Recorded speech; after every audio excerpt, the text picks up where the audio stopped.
আমাকে তারা আক্রমণ করার চেষ্টা করতেছে। আমি হলো একটা রুমের মধ্যে আছি। একটা রুমের মধ্যে দেখুন, ফাঁকা রুম।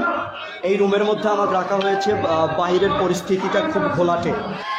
আহলুল হাদিসের দল বলে আল্লাহ আরশের আজিমে থাকে, আর মাযহাবীরা বলে আল্লাহ সব জায়গায় থাকে।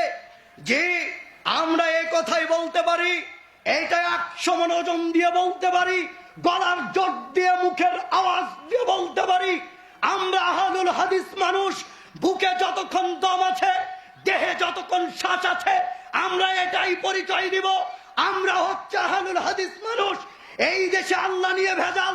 এই দেশের এক শ্রেণীর লোক বলে আল্লাহ প্রতিটি মানুষদের মাঝে থাকে। যারা বলে আল্লাহ প্রতিটি মানুষদের মাঝে থাকে, প্রতিটি জায়গায় থাকে, আমরা তাদের সাথে কিভাবে ঐক্য হই? আর আমরা আহলুল হাদিস মানুষ, আমাদের আল্লাহ হলেন তিনি আরশের আজিমে থাকেন। আপনি বলতে পারেন হুজুর দলিল কোথায় আরশের আজিমে থাকে? দলিল কোথায়?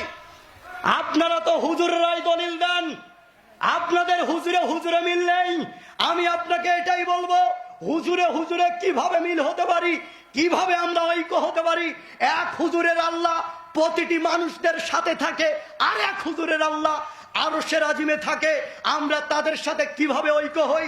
এই দেশের মাটিতে নবী মুহাম্মদ সাল্লাল্লাহু আলাইহি সাল্লামকে নিয়ে অনেক জনের মিথ্যা আকীদা। কেউ বলে আমাদের নবী গায়েব জানে, আবার কেউ বলে গায়েব জানে না। মাযহাবীরা বলে নবীজি গায়েব জানে। আমরা আহলুল হাদিস মানুষ বলি নবীজি গায়েব জানে না।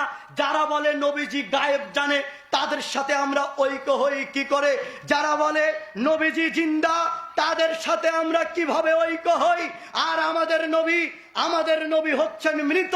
যারা বলে তাদের নবী নূরের তৈরি, আমাদের নবী তো নূরের তৈরি নয়, আমাদের নবী হলো মাটির তৈরি। যারা বলে নূরের তৈরি, আমরা তাদের সাথে কিভাবে ঐক্য হই? যাদের আল্লাহ প্রতিটি মানুষদের মাঝে থাকে, তাদের সাথে কিভাবে আমরা ঐক্য হতে পারি? যাদের নবী গায়েব জানে, তাদের সাথে আমরা কিভাবে ঐক্য হতে পারি? যাদের নবী নূরের তৈরি, তাদের সাথে আমরা কিভাবে ঐক্য হতে পারি? আমরা আহলুল হাদিস মানুষ, আমাদের আল্লাহ আরশের আজিমে থাকে, আমাদের নবী গায়েব জানে না, আমাদের নবী মাটির নবী, আমাদের নবী মৃত নবী, আর তাদের নবী জিন্দা নবী। তাই তো আমরা তাদের সাথে ঐক্য হতে পারি না। আমরা কিভাবে তাদের সাথে ঐক্য হই বলেন? অথচ দলিলগুলো একটু শুনুন, আল্লাহ কোথায় থাকে? আমি তো ছোট মানুষ, পবিত্র কোরআনুল কারিমে যে জায়গায় আমি রিসার্চ করে পেয়েছি সে জায়গাগুলো আপনাকে বলি। আপনারা বলুন তো, হক কার পক্ষ থেকে আসে? কার পক্ষ থেকে? আল্লাহর। দলিল সূরা কাহাফ অধ্যায় নম্বর 18 আয়াত নম্বর 29। আল্লাহ বলছেন অকুলিল হাক্কু মির রাব্বিকুম, বলো হক আসে তোমার প্রতিপালকের পক্ষ থেকে। কথা বলেন কোথা থেকে?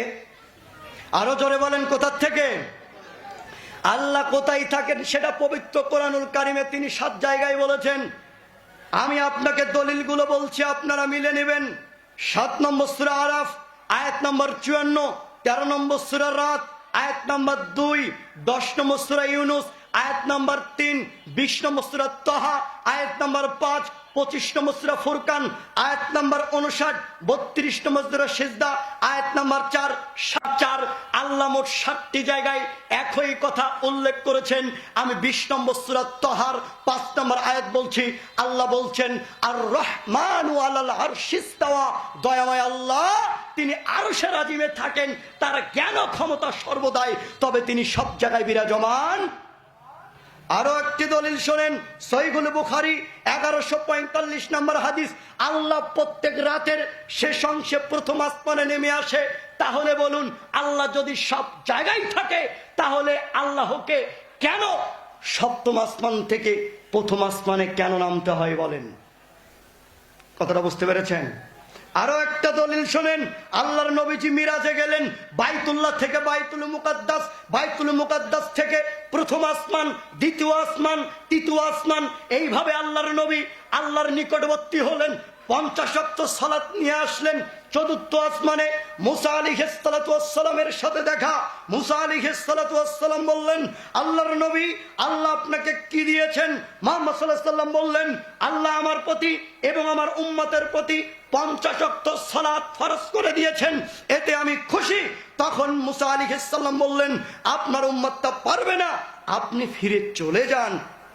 তিনি চলে গেলেন, ওটাকে 40, আবার চলে গেলেন, ওটাকে 30, এইভাবে কমতে কমতে আল্লাহর নবী 50 ওয়াক্ত সালাতকে 5 ওয়াক্তের মধ্যে সীমাবদ্ধ করে নিয়ে চলে আসলেন। আল্লাহর নবী বলছেন, কোন ব্যক্তি যদি গুরুত্ব সহকারে ইখলাস নিয়ে এই 5 ওয়াক্ত সালাত আদায় করে, 50 ওয়াক্ত সালাত আদায় করলে যে নেকি হবে, 5 ওয়াক্ত সালাত আদায় করলে সেই নেকি হবে। আরো জোরে চোরে সরে পড়েন সুবহানাল্লাহ।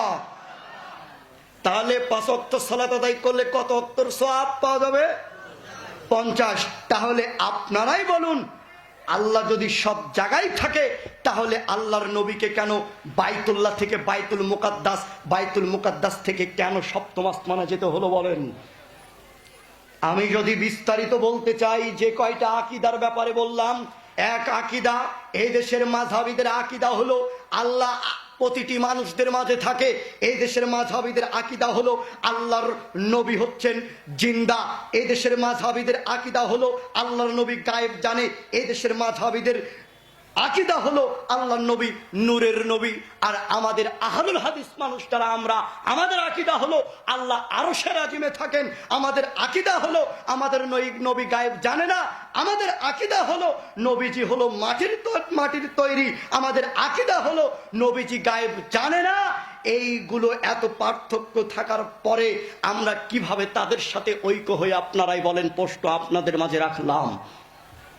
কথা বলেন, এতগুলো আকীদাগত ভ্রান্ত আমাদের মাঝে এত দণ্ড, আমরা কি ঐক্য হতে পারবো?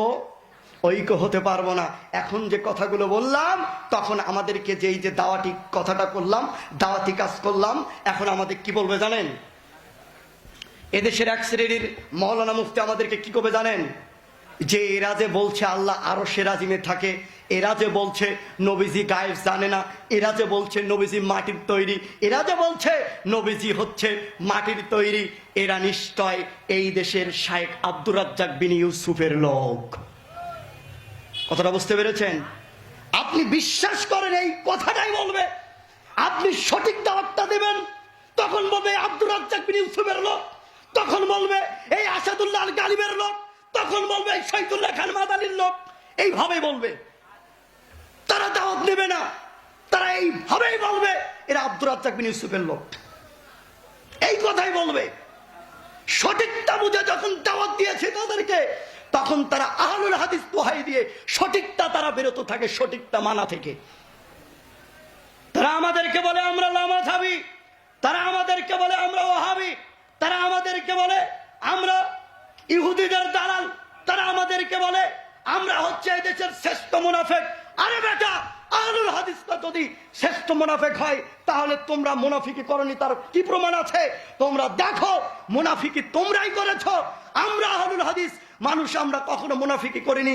হাদিসের সাথে তোমরা মুনাফিকি করেছো। তোমরা এই দেশে সালাত আদায় করো, তোমরা এই দেশে সালাত আদায় করো, মসজিদ তোমরা বানিয়েছো, এই দেশে তোমরা মাযহাব তৈরি করেছো, তোমরা মসজিদ মাযহাবদের নাম দিয়ে তোমরা সালাত আদায় করছো, হাদিসের সাথে মুনাফিকি করে হাদিসের সাথে তোমরা মুনাফিকি করছো।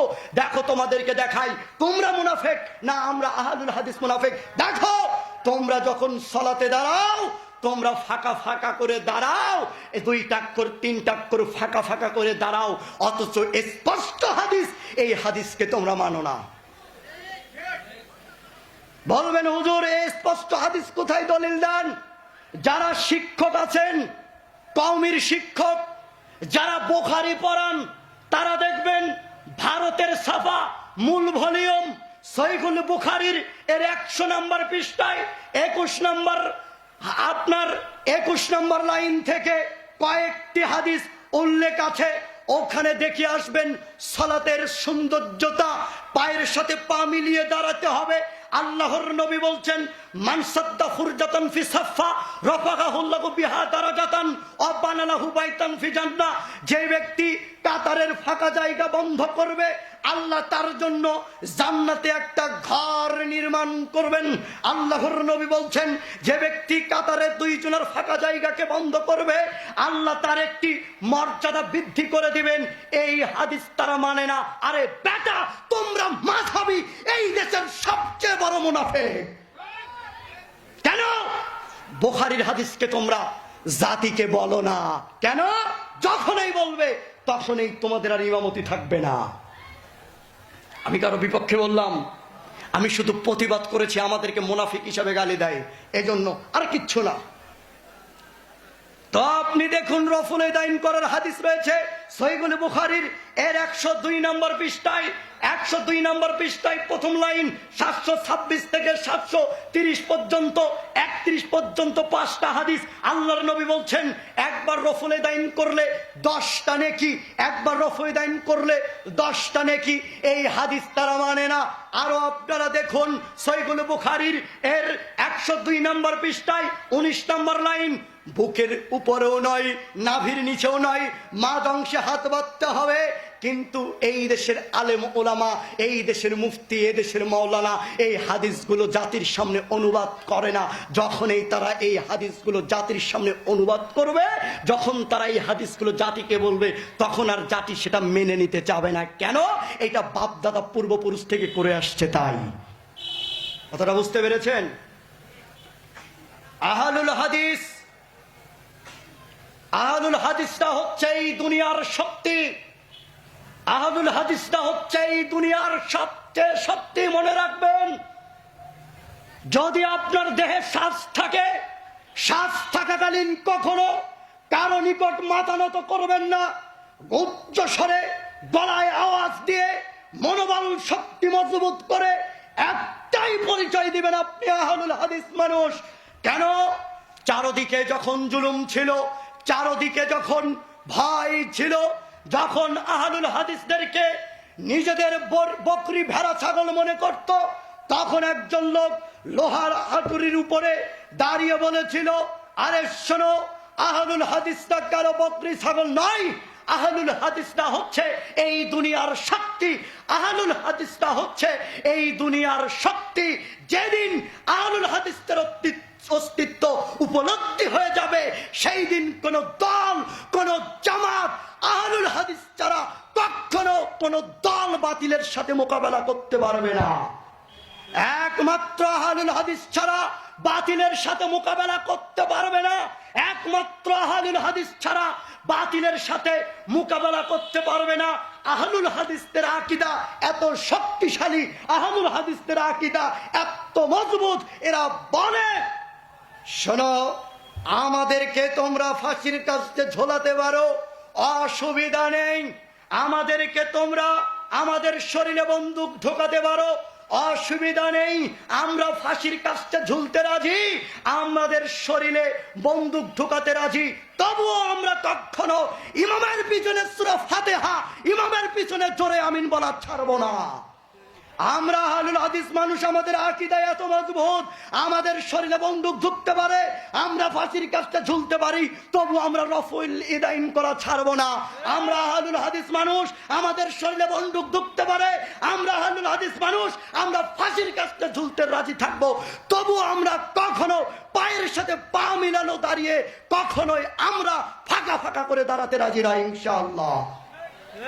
আমরা আহলুল হাদিস মানুষ, আমরা রাসূল সাল্লাল্লাহু আলাইহি সাল্লামকে যত বেশি ভালোবাসি, আমাদের জীবনের চাইতে, আমাদের পরিবারের চাইতে, মা বাবার চাইতে সবচেয়ে বেশি মুহাম্মদ সাল্লাল্লাহু আলাইহি সাল্লামকে ভালোবাসি। আমরা যাকে মুহাম্মদ সাল্লাল্লাহু আলাইহি সাল্লামকে যতখানি ভালোবাসি, ঠিক তার ততটুকু সুন্নাতকেও ভালোবাসি। কতটা বুঝতে পেরেছেন? আমরা তার কি করি বলেন তো? তার সুন্নাতকেও ভালোবাসি। আমরা এই কথা বলবো, আমরা এই কথা মনে প্রাণে বিশ্বাস করি। আপনি যদি সত্যিকারের আহলুল হাদিস হয়ে থাকেন, আপনাকে যদি কেউ বলে রফঈদাইন ছাড়ো, তখন আপনি বলবেন এটা সুন্নাত, ছাড়বো না।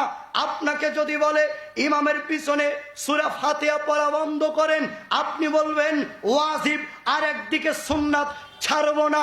আপনাকে বলবে পায়ের সাথে মিলিয়ে দাঁড়ানো যাবে না, ফাঁকা ফাঁকা করে দাঁড়াতে হবে, আপনি বলবেন পায়ের সাথে মিলিয়ে দাঁড়াবো, এটা সুন্নাত, ছাড়বো না। আপনাকে বলবে বুকের উপরে হাত বাঁধা যাবে না, আপনি বলবেন আমরা বুকের উপরে হাত বাঁধবো, এটা সুন্নাত, পৃথিবী এমন যদি সব মানুষ একত্রিত হয়, সকলেই যদি এক জায়গায় হয়ে বলে যে রফঈদাইন করা ছেড়ে দিতে হবে, কেউ যদি বলে ইমামের পিছনে সূরা ফাতিহা বলা ছেড়ে দিতে হবে, ইমামের পিছনে জোরে আমিন বলা যাবে না, মসজিদে আসলে ফাঁকা ফাঁকা করে দাঁড়াতে হবে, তাও আমরা আহলুল হাদিস মানুষ কশ্চিন কালেও কাতারে ফাঁকা করে দাঁড়াবো না ইনশাআল্লাহ। কশ্চিন কালেও সূরা ফাতিহা ইমামের পিছনে বলা ছাড়বো না, জোরে আমিন বলা ছাড়বো না, কখনো রফঈদাইন করা ছাড়বো না। কেন? আমরা মুহাম্মদ সাল্লাল্লাহু আলাইহি সাল্লামকে যতখানি ভালোবাসি, ঠিক ততখানি তার সুন্নাতকেও ভালোবাসি। কথাটা বুঝতে পেরেছেন? আপনি যদি এখন তাকে এই কথা বলেন যে আপনি মুহাম্মদ সাল্লাল্লাহু আলাইহি সাল্লামকে ভালোবাসেন, তাহলে আমি আপনাকে বলবো, দেখুন আপনি কতটুকু ভালোবাসেন। আপনি রাসূলের সুন্নাতটা সহিহ হাদিস থেকে আপনি পেয়েছেন, এরপরও আপনি পালন করতে পারছেন না, তার মানে আপনি রাসূলকে মুখে ভালোবাসেন কিন্তু অন্তর থেকে আপনি ভালোবাসেন না। যদি অন্তর থেকে ভালোবাসতেন তাহলে রাসূলের হাদিস স্পষ্ট হওয়ার পরে কেন আপনারা সেটাকে মানতে পারেন না বলেন? আপনারা মনে হয় বিরক্ত হয়ে যাচ্ছেন, বিরক্ত হচ্ছেন।